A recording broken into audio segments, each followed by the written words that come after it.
What's up? I'm back.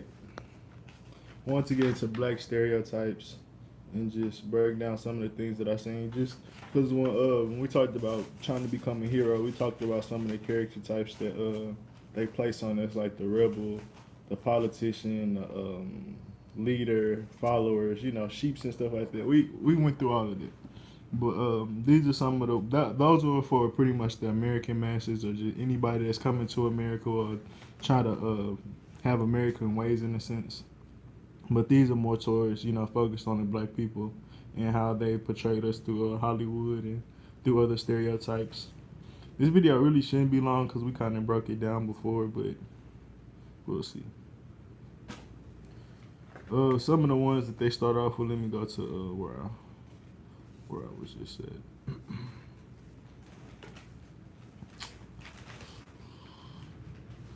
Okay, they start off with the Uncle Tom, but the acceptable black man that's always faithful, submissive, obedient to the white master examples. We really don't have to go into examples, but this kind of where I was talking about with Kevin Hart, that safe dude, and pretty much he gonna make money in the white man system. It's not that like he's owned by the white man. Like most of his stuff is pretty much self independent. But even you gotta understand when we look at the illusions of keeping America entrepreneur. How you say that word? Entrepreneurship pretty much keeps America going in the sense of that's the true American dream. So of course America. I mean Kevin Hart is an example of somebody living it, but you know how I talk about it's been dead for a while. But Lil Rels and all of them in a sense they're not the original Uncle Toms that what you would think of in a sense of what's the dude from Django, Samuel L. Jackson. Like that's like the true version of it, but in that same system you're a house dude. Of course, they got the coon, the generally ridiculous black man considered to be foolish or a buffoon with no sex appeal, and that could go to more towards the Samuel L. Jackson role in this sense, because he had like a lazy eye or some shit. But the coon, let's see, I'm trying to think. I ain't really just want to use examples we have now, because that'll just get into a whole nother debate, and people like, well, no, they're not like this and like that. So I don't really just want to call a bunch of people a coon, but for the most part. The person I call a coon, what's that lady name? She was like, we don't know why we have Black History Month. Light skinned girl. I forgot her name. What's that light skinned girl name? Tiffany. No, not Tiffany. The light skinned girl that said we don't know why we have a Black History Month. Stacey Dash. Yeah, Stacey Dash. Even though she not ugly, her ways are hella fucking coonish, but at least foolish. Okay, for instance, the coon to be like somebody like Boom Gang. That's a great example. Ugly, foolish, no sex appeal, ridiculous black man that's pretty much getting some type of light or some type of shine by media or people. Period. A lot of people know him for a reason, even though it's outlandish. I mean, it's still attention. What they say, good or bad. What the shit called? Good publicity, bad publicity, the same publicity type shit. The mulatto, also known as the tragic mulatto woman or girl that is biracial, black and white. She often portrays as a hypersexual and meets a very dramatic downfall because her life is ruined by her black blood. Let's use examples from movies then.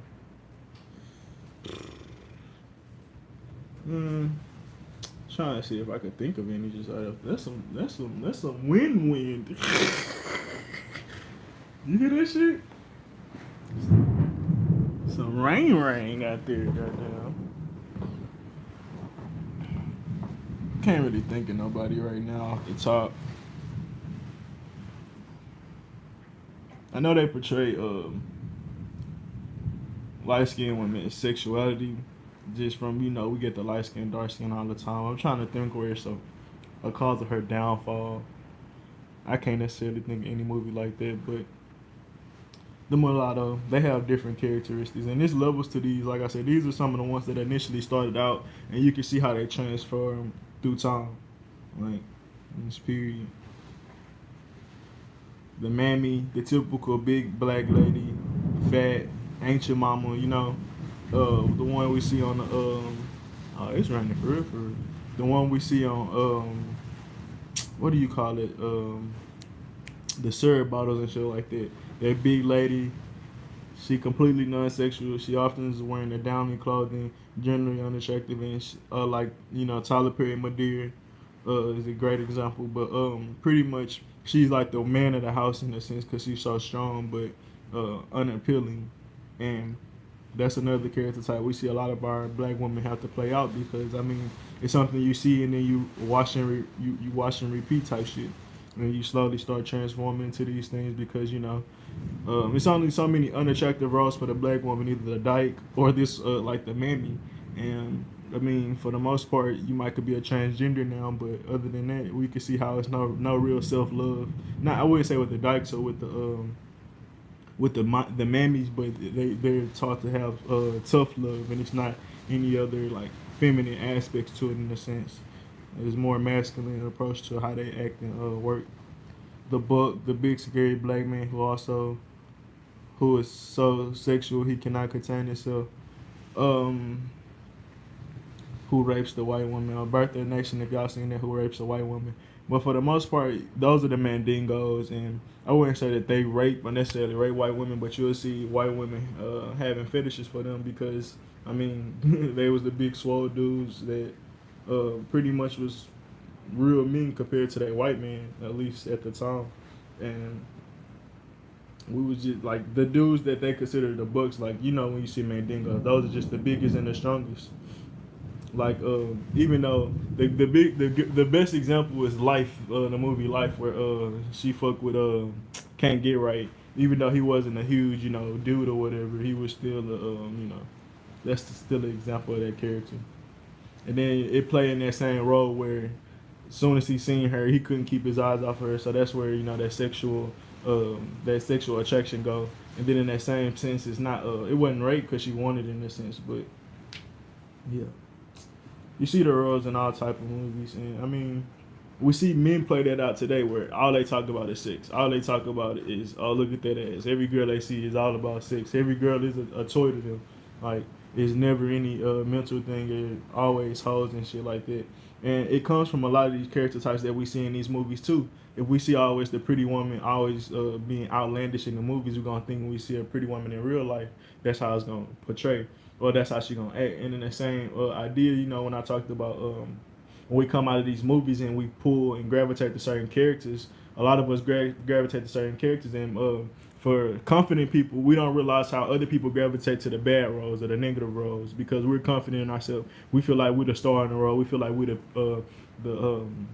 the center stage type shit, where other people that's followers, natural followers, they probably gravitate to the Smeagol role in like Harry Potter or some shit like that, and that's how they start acting in real life, like the Smeagol character, like just period. And whatever like type of ways you think Smeagol, like I'm sure he'll be some type of little like look at the dudes that look like Smeagol dudes, they be like rapists. They be like stalkers and shit like that. Like they probably got that Smeagol energy type shit.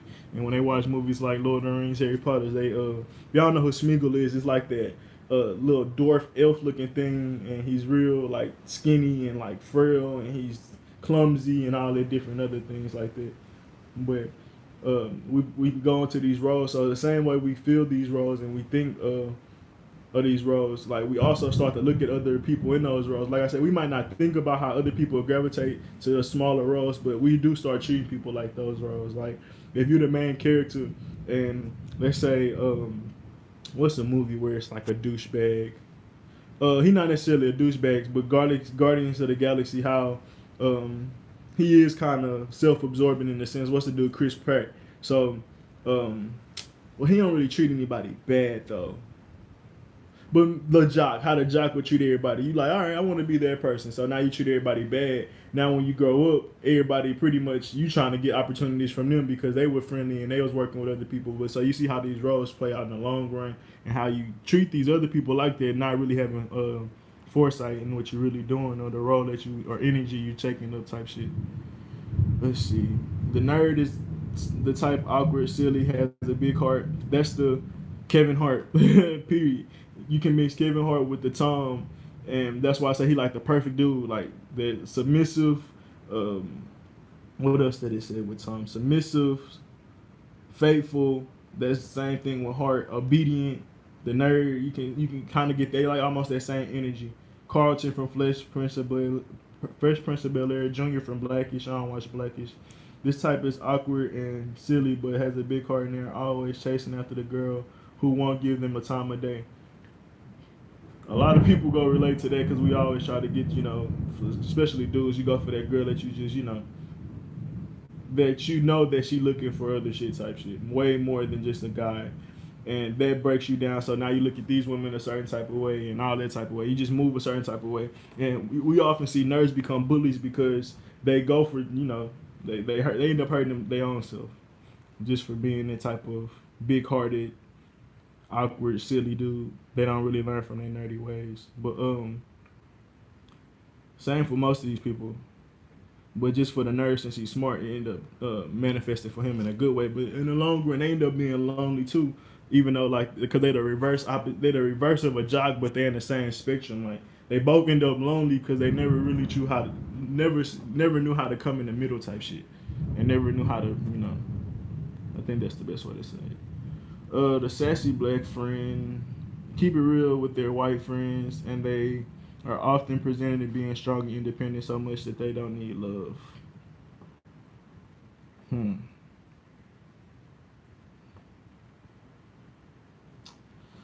I mean, we get that character all the time because, like, when women have that corporate job, they gotta seem strong. They gotta seem, bold, courageous, and all these things, hard, and they don't really have the chance to have that loving or feminine side show because that's the corporate world. Like, it's a man's world in the corporate world, to be real. And I mean, you that's just the woman, like, the role that a lot of our black women had to take up when they choose to work around white people. They gotta keep it real with them, like, don't touch my hair, but in that same stint you still rocking with them even though you're not really cool with them. But I mean, they in your work environment, you go to the same bars as them, you probably end up dating a white dude in a sense because I mean that's just your area or your surroundings, and it make you feel more comfortable. If you bring a black dude to the party that you go to, it might be a little bit more awkward. And Atlanta, with Childish Gambino, that's his real name? That's what he want us to call him? Who? Childish Gambino? I think so. What's his other name?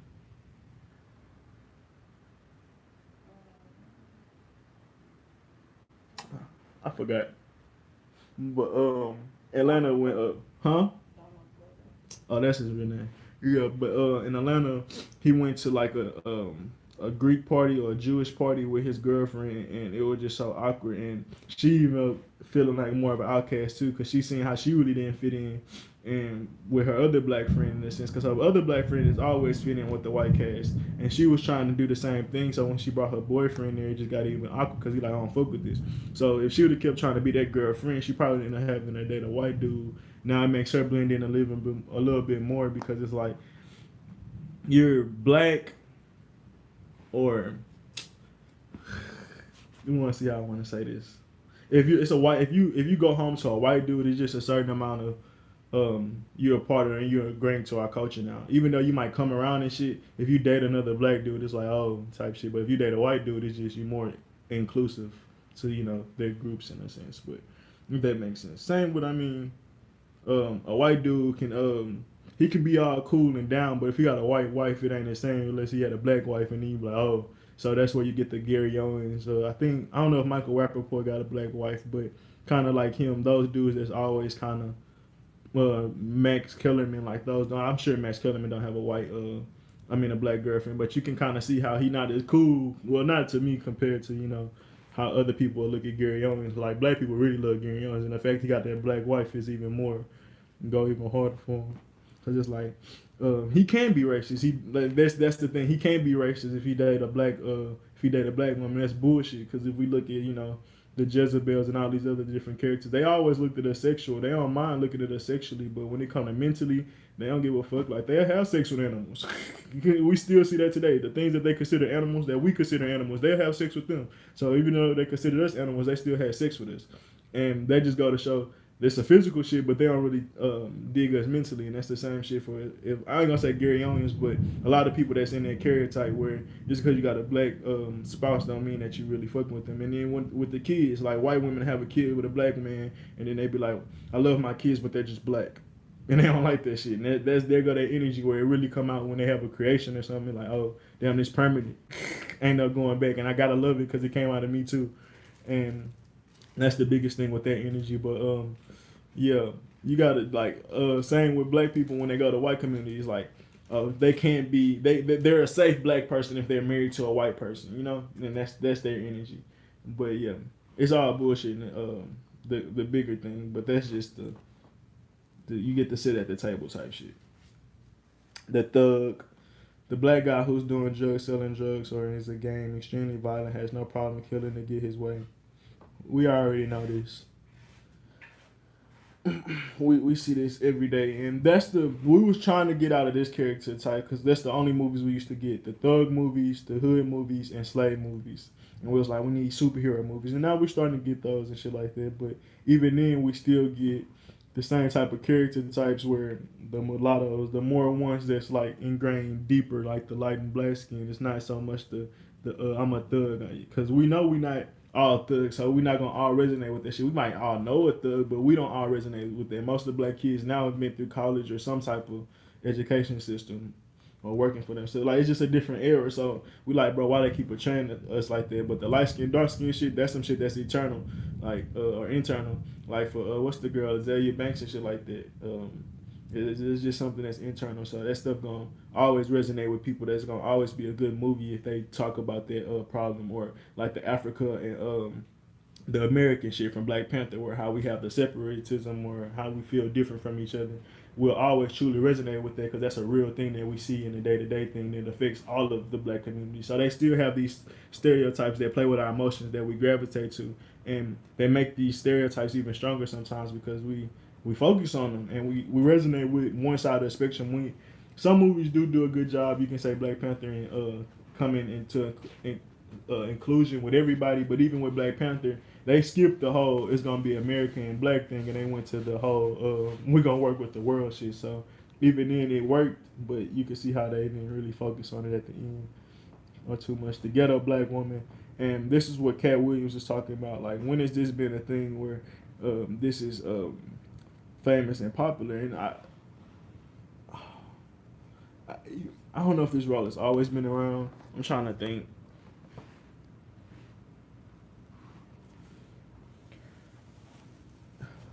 Not from a character type that I could think about, but you see it now though with the Tiffany Haddish is the prime example. I mean that's just the thing. All love and hip hop, all that shit. Like that's their entertainment. That's how they become big, and I think that's more of a new age thing because it's a part of the black feminist movement where I'm loud, I'm okay to voice my opinion, and for the most part, it's a dude that I watched, Chronicles of Judah. He real, I guess you call it religious. I don't know what you call it, but I don't even know how to explain what he is. But he break it down to a sense where he talk about the black woman can do no wrong, and a lot of times the black women hold their children back because he talk about sports a lot, and they show how they always uphold the mom just as this light and always downplay the father role, and it just because in a sense black women think with their emotions, so they want them to be the leader of the household. They want them because that kind of breeds dysfunction in a sense. And if they're loud, ghetto, they always boisterous, like this loud, brash. This character always has sass for days, like always have comebacks and shit like that. Don't mistake her for the sassy black friend, though they're similar. The ghetto black woman is not considered the acceptable where the sassy black friend is. So the sassy black friend would be more the bougie one that keeps it real, but the ghetto black woman is the it's just the Tiffany Haddishes. Like if you look at Tiffany Haddish and Gabrielle Union, neither one of them neither one of them can. I don't know why that word keep coming out. Like I don't know what's even trying to say that. They niggas. Neither one of them. Neither. I'm trying to see what like with my tongue right now. That's why I was neither one of them. I don't even know what I was trying to say. Neither one of them can act. Neither one of the niggas can act. I guess I was gonna say niggas. I don't know. Neither one of the niggas can act, but one is the sassy one and one is the hood one. And I think those are the greatest examples. If you look at Gabrielle Union and what's the cheerleading shit that she get, what role it is? Bring it on. You bring it on. She boisterous. She stand up for herself, but she do it a little more classier. And her role was way more classy than any Tiffany Haddish role that I give. Like I like the roles that some of the roles that Gabrielle Union play. I ain't gonna say all of them, but for the most part, I don't fuck with none of the ones Tiffany Haddish play.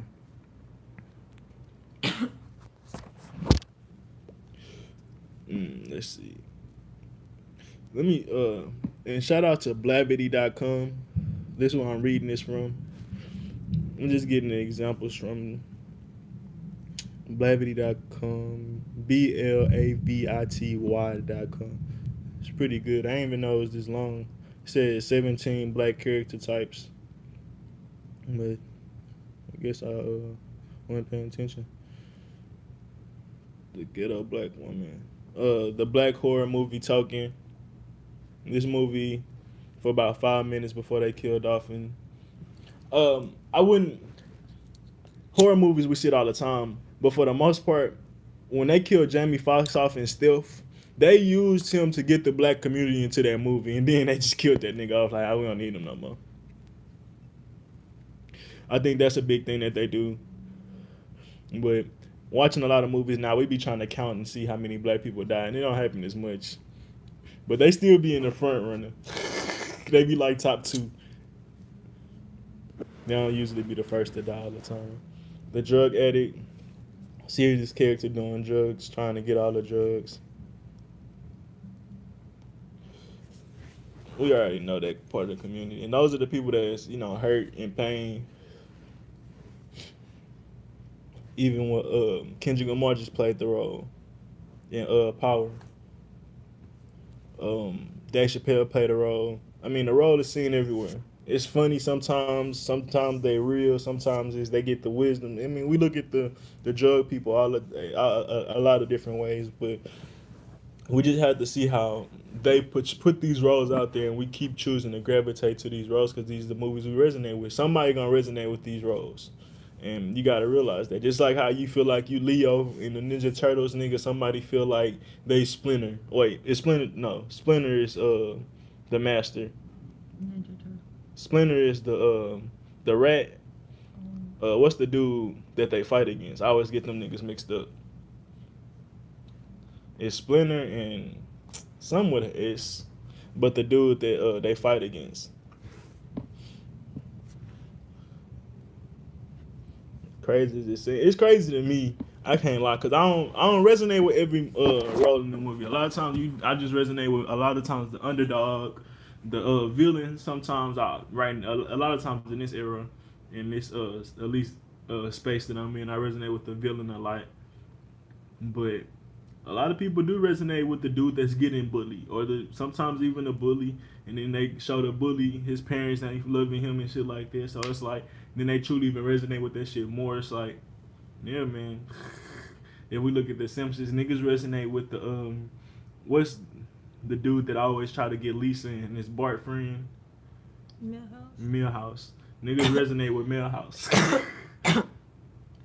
The white wife. See, I already said this one. Let's see what they say. She's shown up so often she becomes her own type. She's supportive, faithful to her husband so much it becomes her character flaw. She's so extremely sexual. And yeah, I think when you look at when black men talk about the white woman, they always talk about no arguments, she's hella submissive and all that shit, and she ride or die. I think that's a character type too. That's not something that's naturally true. All these are stereotypes, point blank, period. And pretty much they talk. I remember as a young, they talk about white girls get the best head. They used to always say shit like that. All stereotypes. And I think that's just a part of them making a white woman seem, like the ultimate wife or the ultimate queen that you would want to have in a sense, when it's pretty much bullshit because they don't act like that. But at least not all of them. It's a stereotype. It's gonna be a spectrum where some people like this, some people not. Like it's real people that you see like that, but if you put these movies out a lot and they always got these same roles, you're gonna start to see the black community like that as all the like period. Like when we used to talk about the slave movies, we talked about drug addicts, we talked about gang banging. We got mad at them because they portraying these movies out to the world, and if the world see us like this, I mean everybody gonna treat us how America treat us, and we got tired of that. So in that same aspect, it's a lot of these roles that the world is seeing and they think that we live like, because that's what they always see. Even from the black community, when we be like, nah, that ain't how we are. We might not ever watch that movie again, but you gotta understand there's still people putting those movies out. I mean, of course, I wouldn't give a fuck how people look at me. I'm just saying we also resonate too, so we gotta just watch out from it a bunch of different levels. The church woman, that's a good one. She always talk about Jesus, even when Jesus might not be relevant at all. That's somebody, their grandma, their auntie, somebody. And I think that's the big that resonates with a lot of our women and our mothers and grandmas. We know when a church movie come out, they talking about that movie. It was a movie that came out like 2 or 3 years ago. Everybody just had to watch it. It was an old lady in it, and she gave him a house or some shit. She sold a house to somebody. I don't know. Somebody will comment one day and know what I'm talking about. But the movie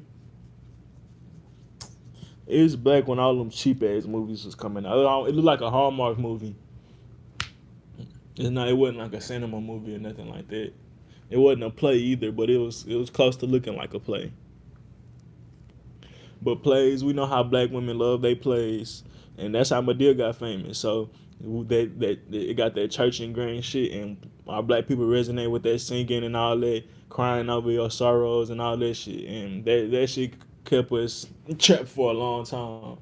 And we don't see how they be playing into this shit. Like they feed you your weaknesses.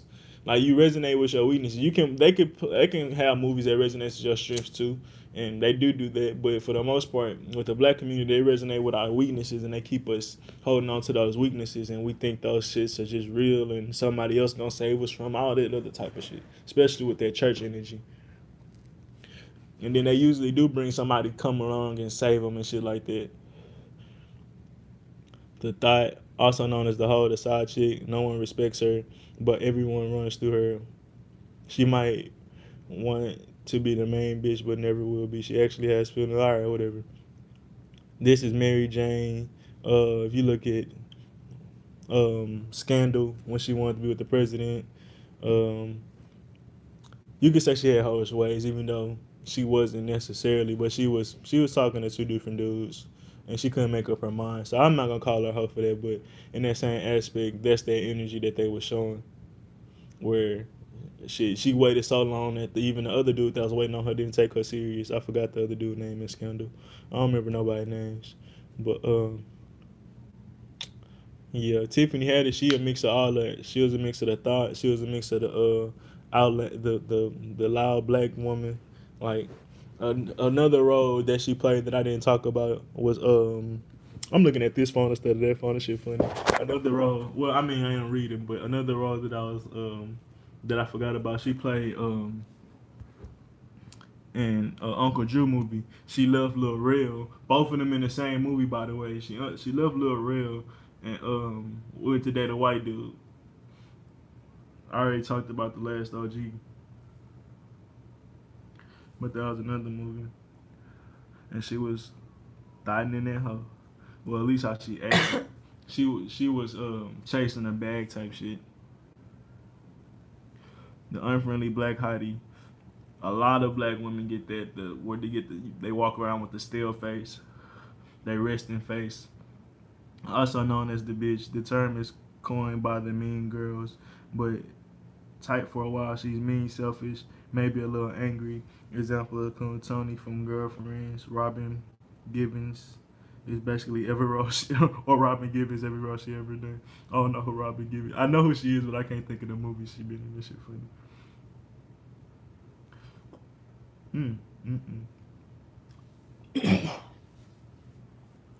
Mm. Shit flew down my throat. But yeah, the Black Hottie. Those are we get those all the time. Just the Sadiddy, Bougie. Feel like they better than everybody else. Probably them and the sassy black girl. I feel like she better than every other black person on the list, including the men. And that's how they play them. Maybe the only person she don't feel like she better than is the white man. At least in like the movies that they portray and shit like that. Or if it's not a white man, a dude that's well functioning, like they talk about and Think Like a Man. Oh, there's something I want to talk about too. And Think Like a Man. What was her name? I'm sucking at names, but K right here. What's the girl that played the rich girl? And you probably don't remember her exact name either. What other movie she in? She was in that other movie with Kevin Hart. That 35 and Ticking. Not 35 and Ticking. It was another recent movie where okay, no, the girl that was having sex with Kev. Whatever the rich girl was, fucking, it don't even matter. The rich girl in Think Like a Man, she pretty much was, her biggest thing was trying to match. She needed somebody to match her income. She was running on a treadmill. Is that Taraji? Was it Taraji? I can't remember if it was Taraji or if it was the other girl. Cause they look alike. Gabrielle Union. Gabrielle Union, that's the white dude. Man, yeah. I think it was Taraji. Taraji was the rich girl, but it's another girl. I'm thinking of another movie. This not going what I'm talking about. It was another movie she played in with Kevin Hart, the light skinned dude Michael Ealy, and she was Kevin Hart's girlfriend. Kevin Hart was her boyfriend. She real goofy. Oh, Regina Hall. Regina. Is it Regina Hall? It's Regina Hall. Okay, her. But that's what I was thinking it was. But it's Taraji and I think Taraji and Think Like a Man. I think it's. It's one of them goddamn. I don't fucking remember. But and Think Like a Man. That was a hell of a movie where we get a lot of different stereotypes, and that made me think back. Like that's when a lot of these, not a lot of these movies came out, but that's when I think the new age of movies and how they portray black people started coming out. Maybe Madea was hot at the time, and I want to hit the point home, but with Thing Like a Man, you get Kevin Hart. That's where his Thing Like a Man 2 is his big breakout role. Even though he already funny, I give Kevin Hart his credit. But it gave, you remember when I was talking about how it gives these the comics the easy way out type shit to like they don't really do stand up, they just be in a movie, now they famous type shit. And I talk about how Lil Rel pretty much did that with Get Out. And I feel like it was kind of like that type of movie. Like I think Like a Man was that type of movie, was to start that. And if you think about Thinking Like a Man, now you get women thinking they think like a man. They Steve Harvey moved up in the ranks. Like that movie was, I don't know, man. That movie was hella stereotypical in a sense. From Gabrielle being with the white man, but just everything that all the arguments that came up and talked about, and it's some of the same arguments that we still have today, like with just the basic shit that we talk about on Twitter and shit. But I'm trying to think what I really want to say with it. I just feel like this, like it gave room to make typecast movies even more. And we loved it. We gravitated to it. It was something kind of new. But that's when you started getting I guess you could start pushing like those Tiffany Haddishes out more. Because you get the mean. Okay, what's the other girl trip movies? You get the Thing Like a Man, then you get the girl trip movies. It's like just other movies where you can see it's propaganda behind it. Like with the Ghostbuster movie, like they changed all of it to women. Like they start having, you could see the agendas behind it, but it started being new age agendas now. It wasn't the same old racist agendas. It wasn't the same old the ones that was kind of, if we see it, we know what that is type shit, where it's the more distractive, everybody's accepting everybody type shit. Like the almost, it ain't have shit to do with the transgender age, but just how we going into this LGBT movement. Like it was the beginning of this era, or that era, where they could typecast, and I'm sure they could.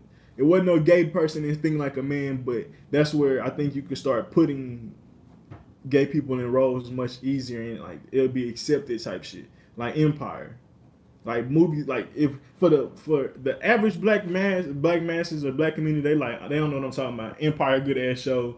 Girls Trip, a good ass movie. All these movies, all them, everything good. But if you really woke or conscious or whatever, spiritual, aware, you see what I'm talking about in the sense of how these roles in these movies, like, bro, it didn't really do anything for the black self-esteem. Like, it really just kept us in the same old degenerative state, not really being self-reliant and all these other different things. Like, it's not no real boss moves. Even when people, they love power, like that shit's so typecast in the sense of they got the hard white dude, so now he's accepting. Now you got the white dude that you like because he cool and all that shit. You got Ghost, his dumb ass fucking with cops and shit. So even though you a player in the OG making all your money, you still fucking with a lady that's a cop. You still making dumb ass moves. So that's why I never got the premise of power. Like I stopped watching after season 2 or whatever season 1. Whenever you start fucking with that cop, I'm like, bro, it's no way in hell this is realistic to me. None of the characters resonate with me. None of them. And same with Empire. Same with a lot of these shows that they came out with. None of these people resonated with me because there's just a typecast that they was trying to get people to start resonating with. Then they was starting to get people to start fucking with. Like for me, I like Kevin Hart, of course, but I'm not that little dude. I'm big. I can be funny, but I'm not that type of funny. So I don't even resonate with Kev, like in a sense. And I'll be like, shit, I'm Kev, Michael Ealy, and all these niggas type shit together. But another movie for the white community, these movies are just cheap, and they're, bro, I'm just going through movies now. What's the name of Hangover? That movie's hella typecast in the sense of just how they got the Paige and Dr. Faggot. They got the cool white dude. Then they got the one that's kind of in the middle. He's not the most attractive, because it had to do with the long hair. That was the most attractive dude. Then they had the dude that got stuck on the roof. That was like the most logical, the most medium dude. He was the one in the middle. He wasn't the dumbass. He wasn't the other dude. Then it was Paige and Dr. Faggot. Then it was the fat dude with the man purse. All four of them. And then you get the Chinese dude. You get the drug dealers from, I think Jamie Foxx gave him the drugs, and Michael X. One of them movies like that. And then these are just cheap movies that kind of drove how the people start moving. Project X. Like, everybody had to have Project X parties and shit. Everybody had to have house parties, and that's where you start getting kickbacks and shit like that. Because everybody know kickbacks came from Cali, and that shit made a wave. And Project X helped that wave, and it's just like they mold us because the movie's so live, and it's some outlandish shit that nobody really ever do in real life. I don't know if Project X was a real movie. I think it was. They said it was based off a real movie, but it was bullshit. But Snow on the Bluff, like little dumbass movies like that, like it's cheap, but everybody talking about it for some reason. It's an okay movie. It got real shit, but it's like, bro, if you watch that 2 or 3 times, you know that movie fake. Like, from my perspective. Like, they say it's based on a real story, but the movie fake for me, for the most part. But that's always how I thought. I think when I looked it up, it was the same people that made that movie made Paranormal Activity. So if we're going at that, we already know it off the digital camera. They just made it in the black household. I mean, in the black community. That was our Paranormal Activity. Oh, that shit funny. But just all those little movies, bro, where everybody love them and they're cheap to make, and it's really just a lot of propaganda and stereotyping and stereo casting in a sense. I don't know if that's the right word, but let me see if I can find some more people or some more examples.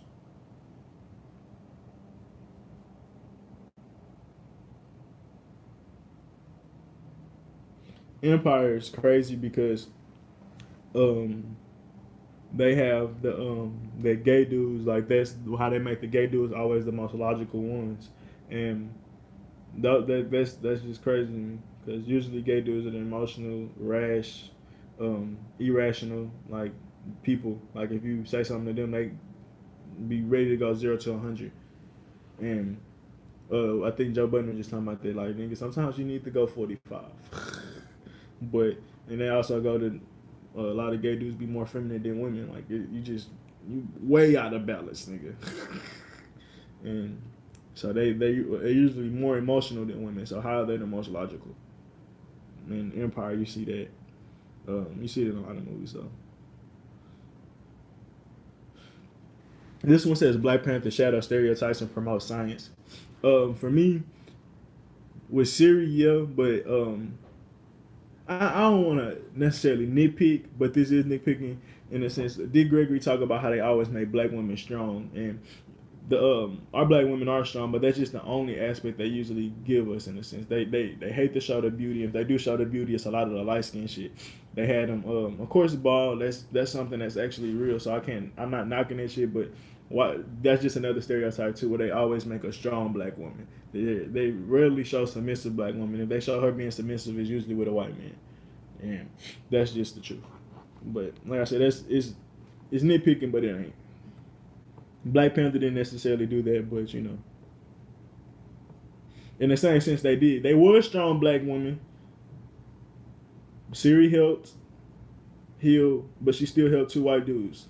In the same sense, even if you look at the big outcome, like they end up helping. It was more. Well, I don't want to say that. There was more caring in him than there was to Killmonger, but Killmonger was coming at them. But in the same sense, the CIA, like, you should have knew not to bring them niggas in. Like, that shit crazy. Like, how the answer, like, how what's that dude name? T'Challa, like, how his mom felt. That's how he should have really felt. We're bringing them white people in. But, yeah, so, even then, it was some strong black women, strong black men, they still followed it to white people at the end of the day. So, yeah, that was a big stereotypical movie, but yeah, ain't your mama. We all got that. Everybody got that grandma. Hella mean, hella bitter, almost like Precious mama. But this lady got a smile on her face. Precious mom went hard. What's her name? Monique.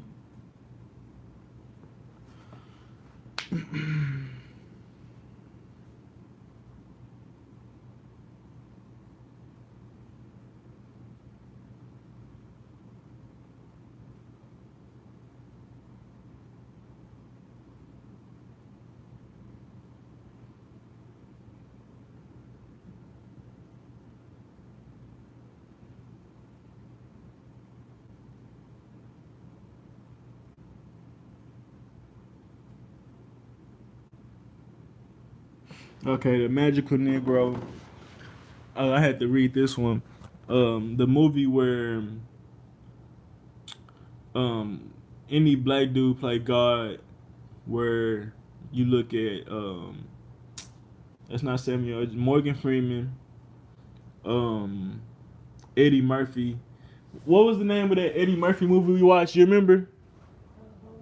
Holy Man. Y'all watched that, and how they used him to pretty much advertise all that shit. And pretty much the Magical Man is where, let me see what I just read.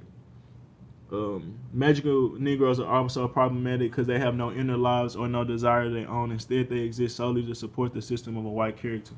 And that's pretty much where you look at Morgan Freeman when he helps Jim Carrey. He can help Jim Carrey get his life together, and that's pretty much his only purpose in the movie. It's a little harder because you're like, well, that's God only talking to him, so you can't really nitpick that. But if you look at Holy Man, pretty much came out of nowhere. He helped him fix his tire. Man treated him like shit the whole time. Eventually, he finally took him in. Eventually, he started to use him until he started to feel bad. And pretty much, yeah, that's just how that go. But the Magical Negro, I take it even a step further. It's just when the OJ, they accept OJ because he talented and not so necessarily friendly, but if he was that big black dude outside of football or outside of the something that they resonated with him with, if he could have been acting any other thing, like Terry Crews, like if they seen Terry Crews in the street, they wouldn't fuck with him at night or in the alley, they wouldn't ever run type shit. Versus if they know who it is, oh, that's Terry Crews in that same alleyway, oh, hey, Terry. Like, lion turned into a damn cat when you realize who it is in a sense. And we do that a lot. We just even our imagination makes shit look bigger than what it is, or scarier than what it is. But So same for white people. That's how they treat us. Like if they know you then you more friendly. So I think the magical Negro is when they can put you to it with a talent. That's why I look at magical being too. And I mean art is our magic. So that's the something that I put that with. But with there they were just talking about actually like that actually having powers or some shit. But even in like I said, art is a power.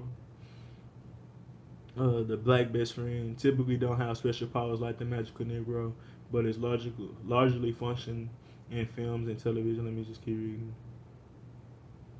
To guide the white character out of crisis. Cat Williams just played a movie like that. Actually, I watched it. We watched it with my mom and my uncle.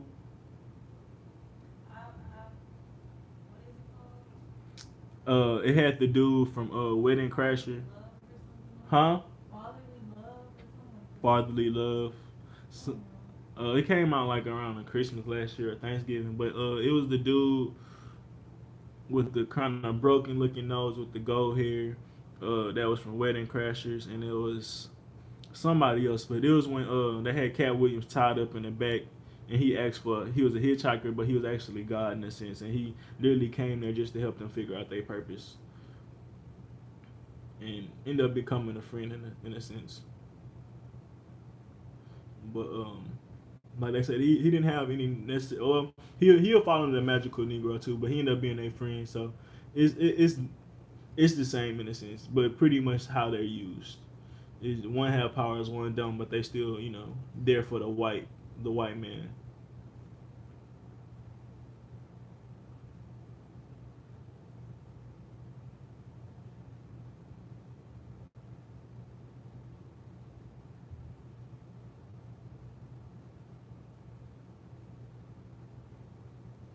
Yeah, it just go into a little more.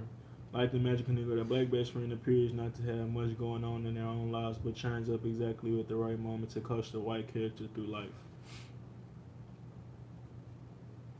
And I mean, for a lot of us, we don't necessarily resonate with these roles, but they're there, they're out there, and there are people that do think that that's their purpose in life because they just see that so much, and they're like, all right, I got to be in this community type shit.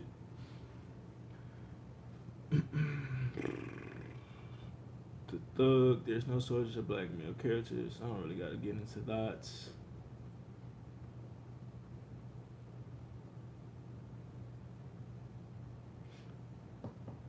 The sassy neck rolling. This is the brash woman. The sassy neck rolling is somebody else added to. I mean, somebody else added to somebody else explanation. Attitude problems, popularity. You see, basketball wise, yeah, like I said, loving hip hop shit. Maintains plenty of drama. The loudest, most aggressive black women. They go 0 to 100, and they're like I said with the gays, it's just as bad. Like when you see them, you're like, damn, bro, why? It's not even that serious. Like Joe Budden and them on the Joe Budden podcast touched on that perfectly.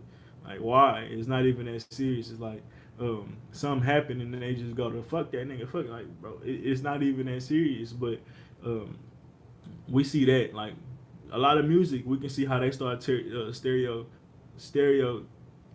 It make us gravitate to stereotypes because of just certain songs. Like 0 to 100 is a great examples. This "Shut Up, Bitch, Smile." Like a lot of these songs that resonate with everybody. Now everybody got to put on this "Shut Up, Bitch," fake all this that the fake ass smile.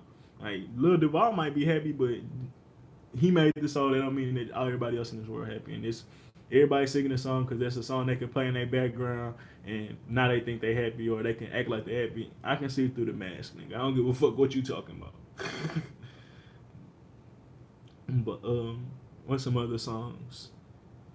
Beyonce and them. That's why I don't like. I talk about Beyonce.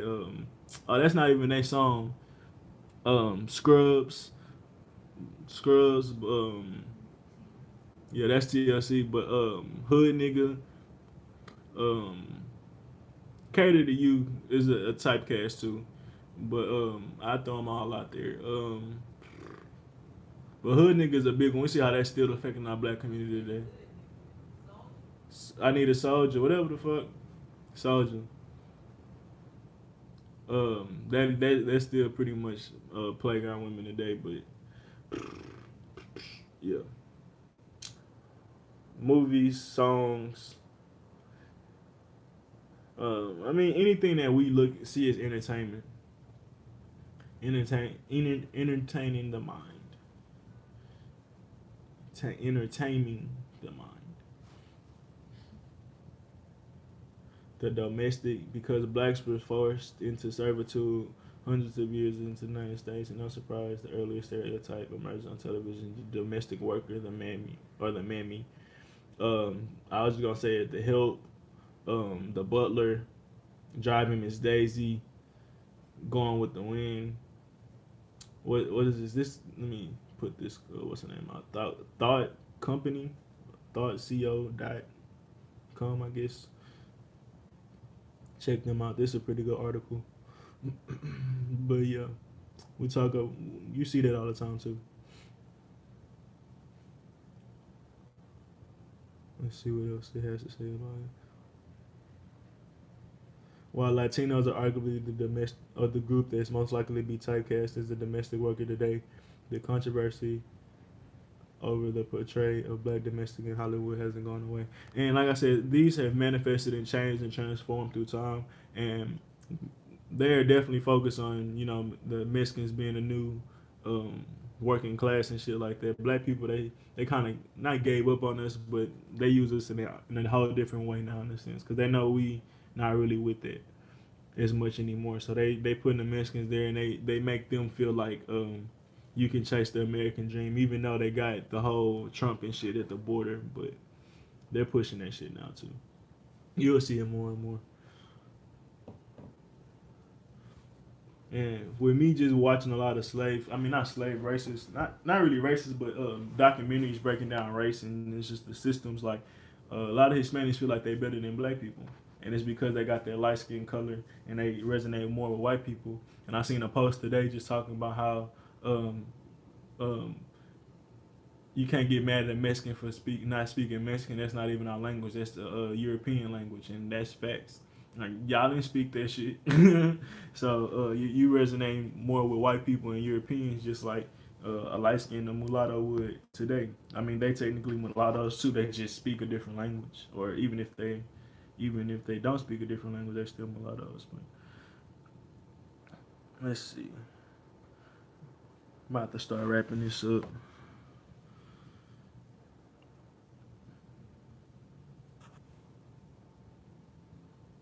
See if I can find some more. See if I can find some pictures of examples. The hard black father. The like just super intense, super almost. You can say he's so logical. He is emotional, goddamn. But you see that a lot too with Fences. And I forgot the name of this movie. If y'all could see, this to do on Netflix when there was, I think, that Stepping movie. Another movie, Denzel Washington, when he wasn't necessarily bad. I think it was Antoine Walker. He wasn't so necessarily harsh, but in that same sense.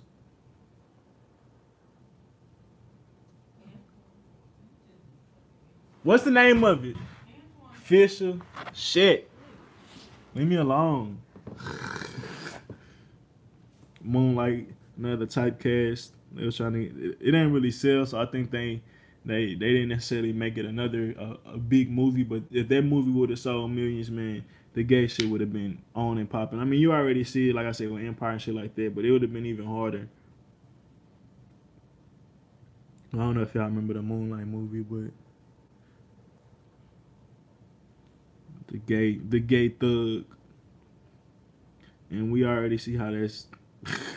It's definitely in the black community, and it's gonna resonate. You know who that movie gonna resonate with more than anybody? Niggas that's been in prison, niggas that's been in jail, and it's because they put you in a system with a bunch of men. They already know what type of energy gonna be manifested in that shit. Now you need to learn how to exist outside of that community. Moonlight is the movie, the movie for you. I think I showed this or talked about this before. I'm about to say nigger rigging,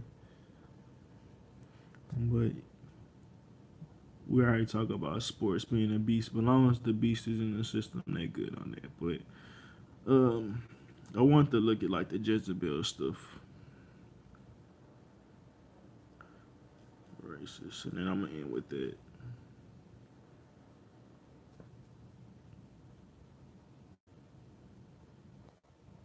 Low powered.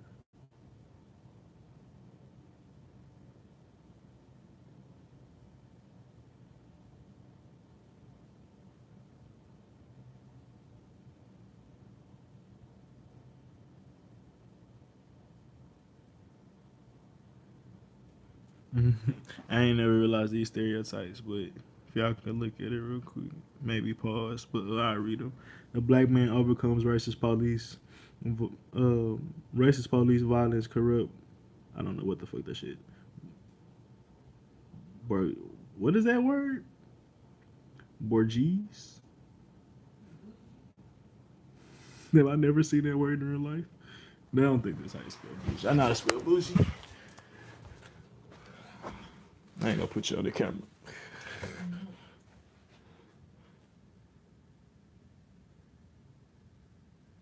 Come on, baby. Save us. Shit. A black man overcomes racist police violence corrupt. That's not bougie. But boy. Pick that shit. Thank you. Yeah. You get a pass on that. I get a pass on that one. You get a pass. You posted. You know I ain't shit. No, I pronounce shit. The other one said disabled overcome stereotype based on the judicial system. The other one said do domestic violence survival overcomes abuser. Oh, gaslighting. I don't know. These must be some new age terms. What do you call it? Millennial terms. Rich white kid overcomes not getting inheritance minority. Yeah, I don't get what they. I mean, I get what they were trying to say, but all of those last words was a little weird for me. Or why they put it there. Okay. Man, I just had seen all this stuff. The Jezebels. And that's where I talk about how the feminist movie want to express themselves as being a hoe.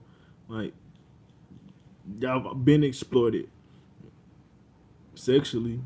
Only thing I see is y'all want to be able to exploit yourselves.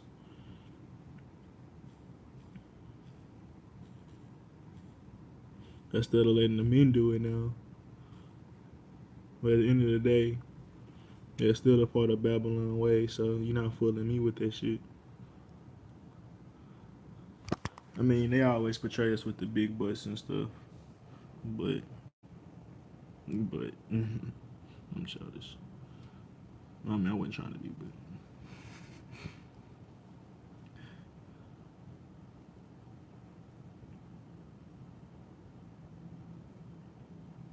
let's see all these.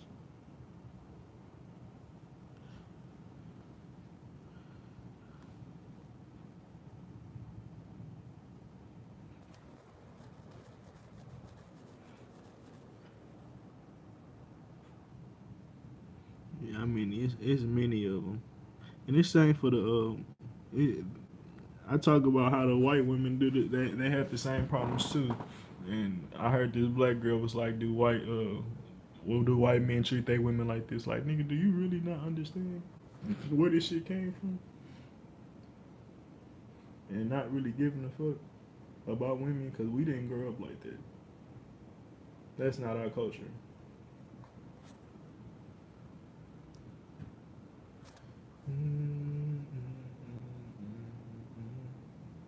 Just end off with some pictures and I'm gonna be about this thing. I gotta go through my history.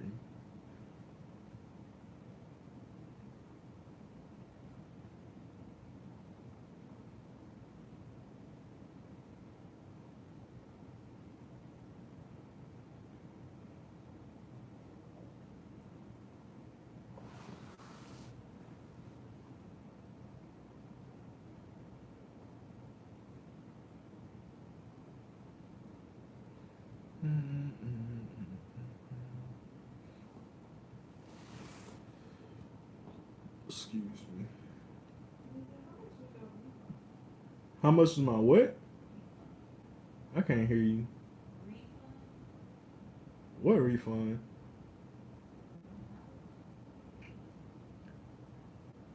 I don't remember.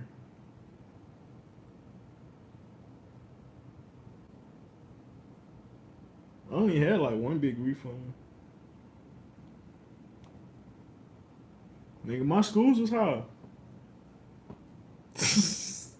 And they didn't give my mama no credit. So that shit, I had to like take out the high shit.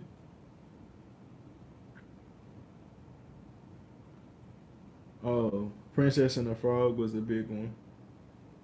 Oh, you know, I was gonna talk about that, say something about that. But she just had to have a meeting with Disney because clips of the new Princess Tiana came out and she was all light skinned and shit.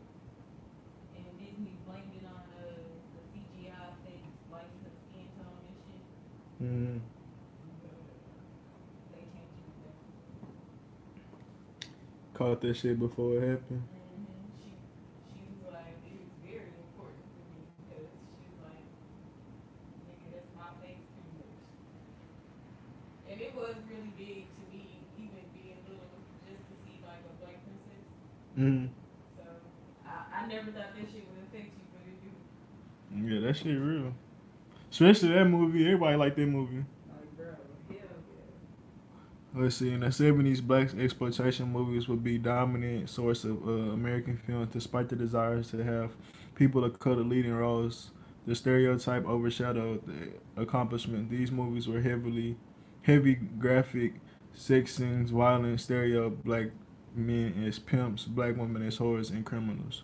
And 70s was that, 80s was that, 90s was, I mean, it always that, but it just manifested more into the gang shit, because when the early 70s and shit, the gangs wasn't as prevalent, the gangs wasn't as dangerous. But once we got to the 90s, they start focusing on that shit a lot heavier.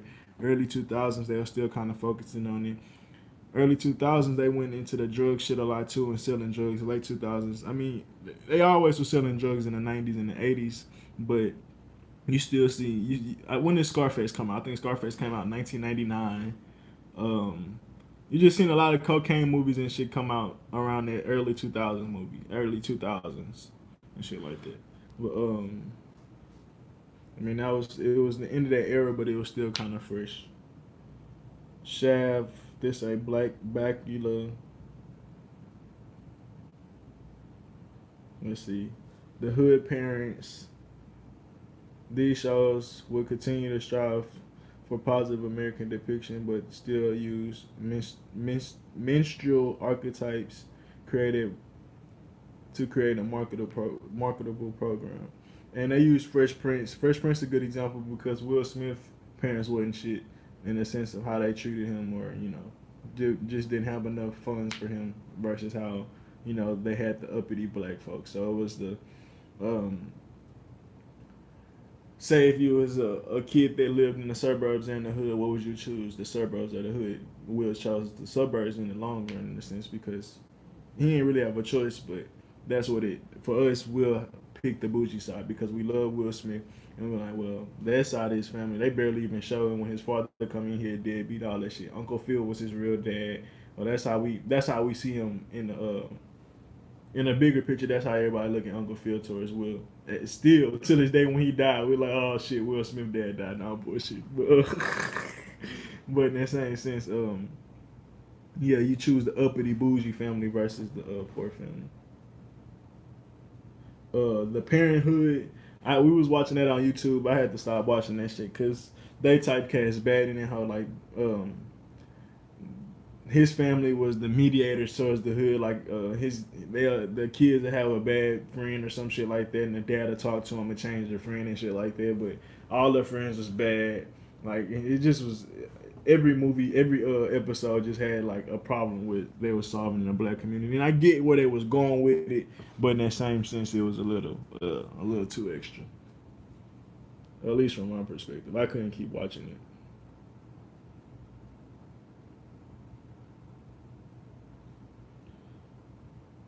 Let's see. I just want to end with some movies, but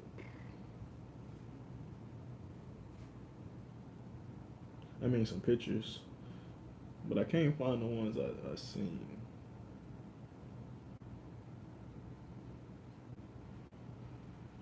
But here go the Ancient Mama one, of course, breastfeeding them, and then you get the all the way transform Ancient Mama is Tyler Perry.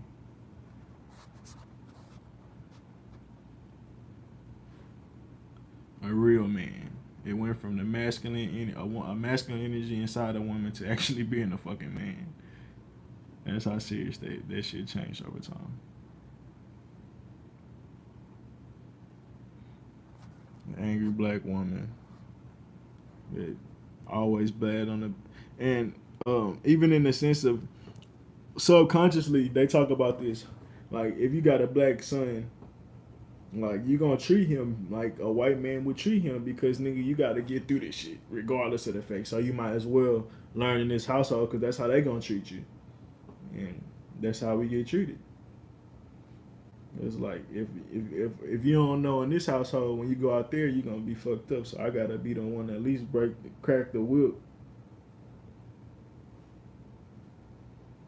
So like if you're not submissive to your parents, then it's gonna be hard for you to be submissive to somebody else that's trying to be a parent or a parent figure in your life. Like if you're just not submissive to parent figures, like I mean you know you got your own energy, and sometimes that could be misleading because you're not being wise and listening to people that's here before you. Because not all old people gonna be like that, but for the most part, you'll see how like your they want your parents to be the first people to break you, either if it's physically or mentally.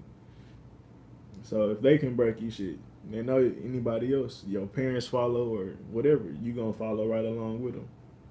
And that's where we get the religion. Like you keep following religion if nobody ever broke the curse or broke the trend.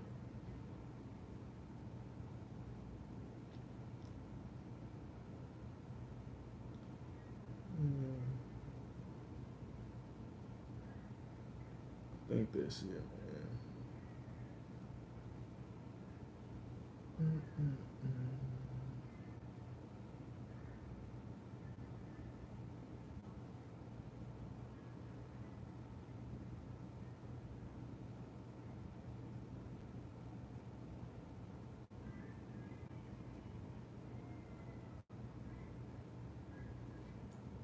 Let's see no more. That's just standing out. Just trying to see if I can find some more for I end this.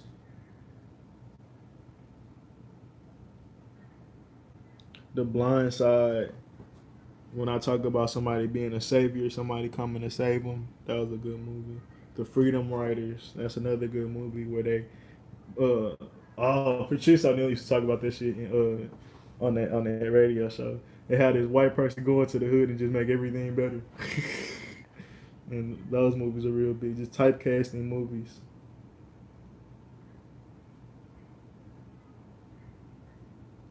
And I love The Blind Side. I love Freedom Riders. Two good ass movies. Y'all still ain't get me with this shit. Always.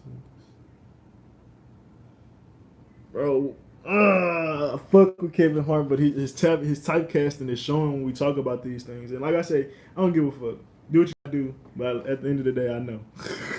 But the movie when he was in with Will Ferrell, when he had to be the dude that acted like a thug or whatever.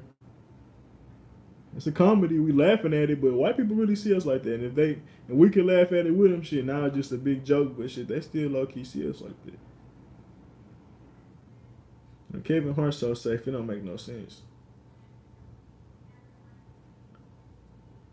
Well, like I said, I ain't really tripping.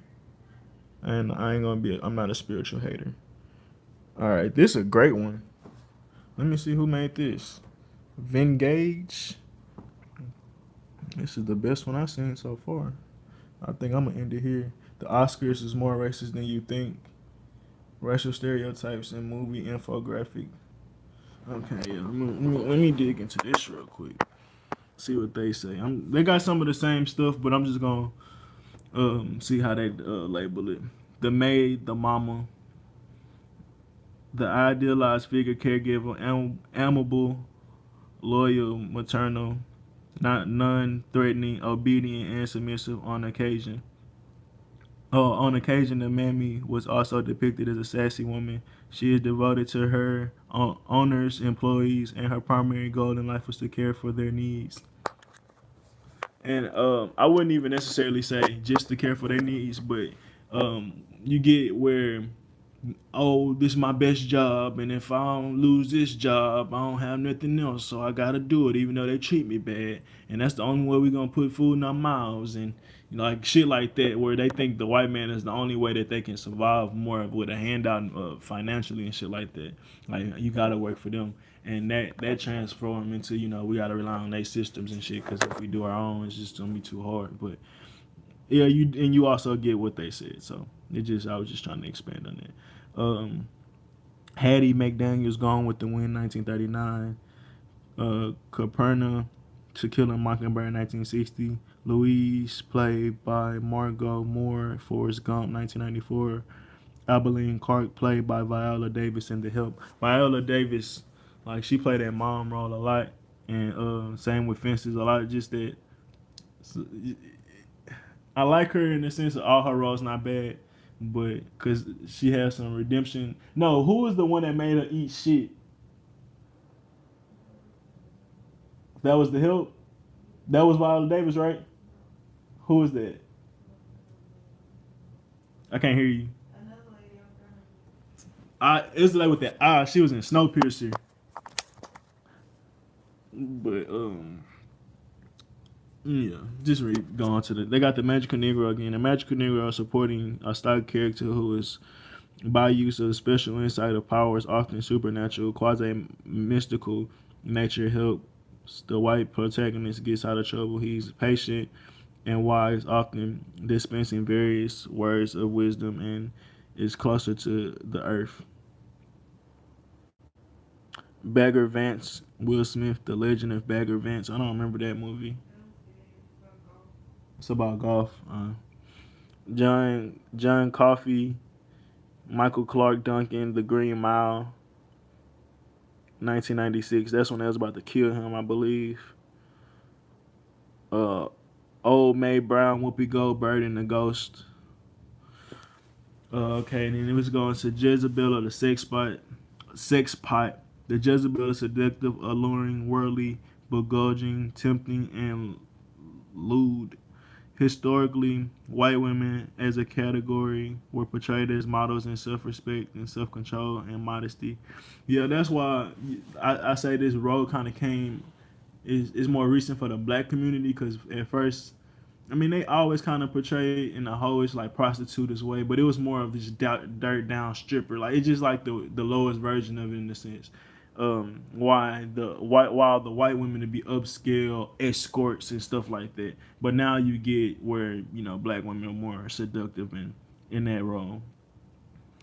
Even sex purity, the women of color were often portrayed as innately promiscuous and predatory. Coffee, Pram Grier, 1973.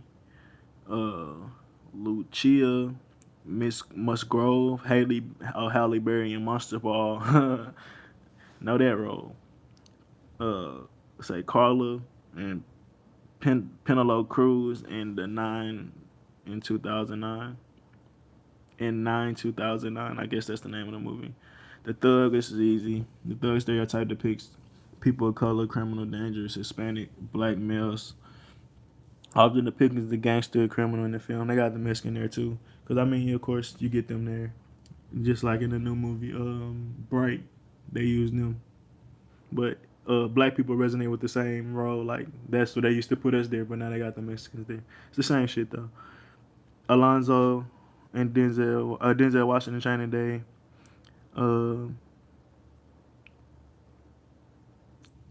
No Country for Old Men. Any role with Danny whatever that nigga name is, Trejo or something. I guess he'd be a thug in some of his movies, but yeah. Oh, they got the Latin lover. That's a good one. That shit funny. Sapphire. The sapphire stereotype is also known as a sassy or angry black woman. It stems from belief that women of color are not more expressive but more opinionated, harsh, and have bad attitudes, are loud, generally negative, rude in nature. And the sapphire woman, that's you remember when girls just showed that true color when she had said that shit. When it was at the Amber Rose Hoe Walk and she was talking to that black dude and he was like, "All right, is your mom a slut?" A slut. He kept putting that UT out, but and she was like, "I'm whatever this is. I'm trying to change the word to a boss and all that shit like that. Bunch of dumb shit. It's like you're loud, you're expressing yourself, but you're not really listening. You're not really taking in the conversation. You just trying to really just I don't even know how to explain it. But you in a sense, you try to embarrass him. Like you play his clothes, what you wearing. You ain't this, you ain't that. You avoid the real conversation at hand. And I mean that's usually what they do. They get rude. They make up some bullshit. You ain't shit, whatever, and just it goes on for days. Latin Lover. Latin Lover is a stock character of Hispanic origin who is incredibly suave, sexy, skilled in the sheets, but this isn't always a positive portrayal as a male. Latin Lover depicted as greasy and a sexist or macho.